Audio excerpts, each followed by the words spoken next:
vừa thế chi ta vì nhớ rong trà hó con tu khứ chỉ muốn lấy thứ vừa rong bao nia do kể lũ tia nhỏ tia tay nó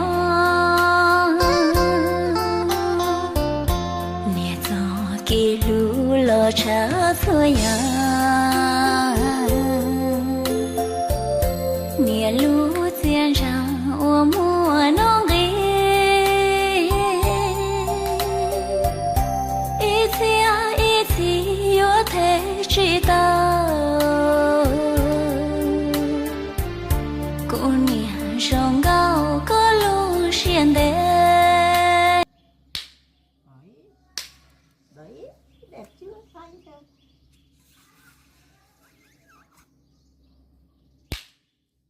kêu chưa kêu to cái cây này bà lấy ở đâu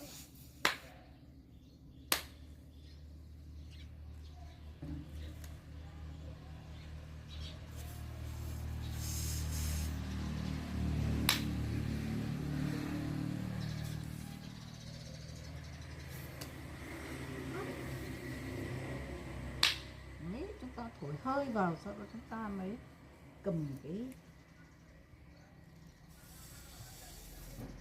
đầu lại ai biết cây này kêu to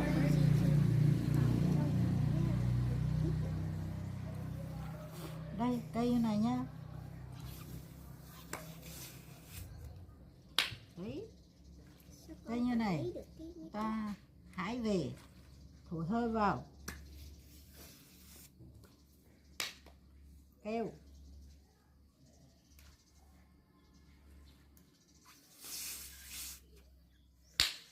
kêu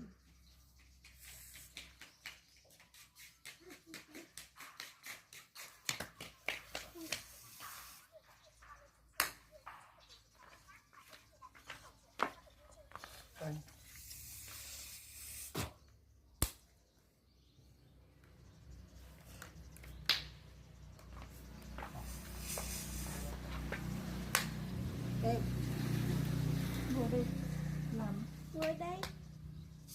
ngồi đây được đấy nhặt mấy cây này ui nhặt mấy cái quả như này này nó mới được nó là cầm vào đầu như này kêu ui và làm được một đống này kêu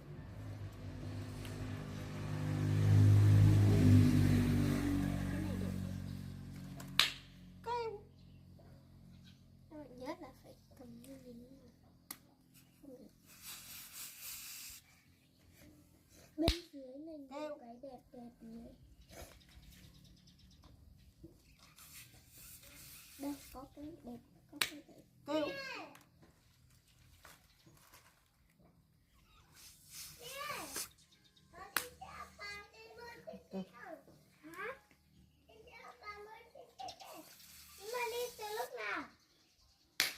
kêu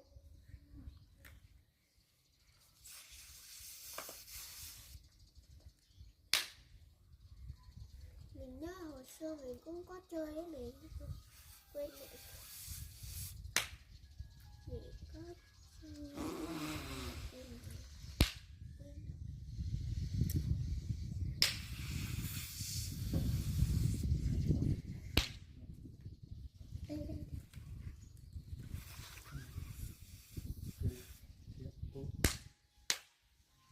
con lấy một cành ra.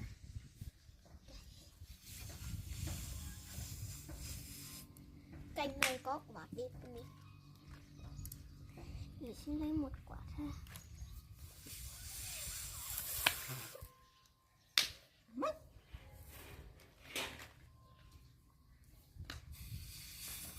xin chào xin chào bạn anh Thư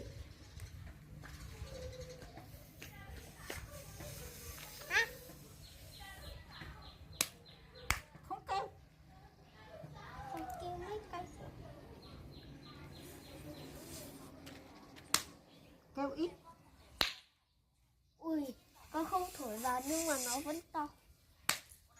Không kêu. Nó vẫn có hơi ở trong mà. Nó có không có.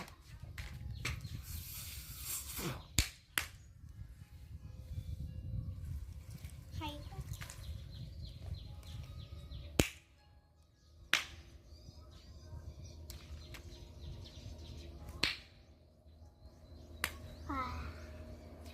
Làm bạn ấy thích cũng thích làm thì vào đây Thái làm.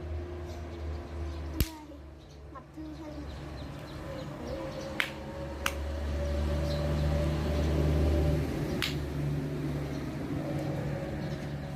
mấy cái này héo. Cái này nó hay. Năm đấy thấy một cái đầu của thấy ui, to quá, to quá, Mình làm ở tầng này gì đấy. Tầng này to quá, to thì nó sao được. to. Cho con một cái. Con hết rồi. Cho con một cái. Mà đấy con kêu đấy, Con lấy cành này. đấy Đây. không con thổi con kêu mà này, đấy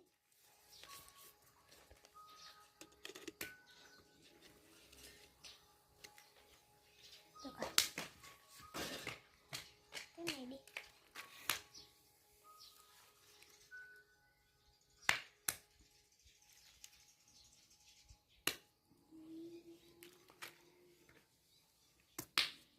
Làm cái này chơi cả ngày rồi không bị chán. Lấy cái này đi hù người khác này. Bắn tùm lum.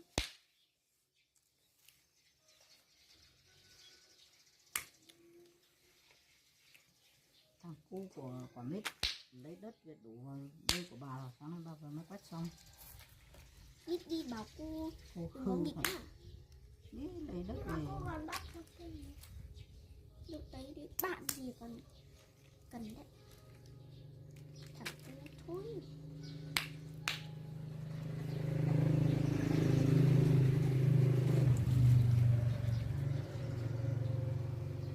Lá hoa lá bỏng, đây là hoa lá bỏng, À, hoa mình mới lá biết. bỏng đấy, Hay đây hay mình gọi đây là hoa hoa lá bỏng mà hoa pháo, hoa nổ. đấy. Tại vì nó biết nổ. Cây khác có biết nổ đâu. Lúc đầu ấy con tưởng là bóp như này nó sẽ nổ. Nhưng không. Mà là mình nhớ con còn chưa tìm thấy. Mình sẽ bóc mấy cái quả ra đây của mình. Bóc cái này được nhỉ? Cái này cũng được. Cái này cũng được.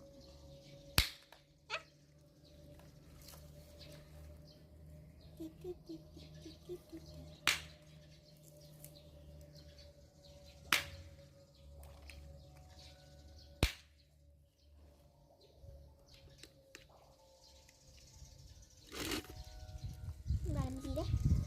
Bảo con lấy cái này vào đây.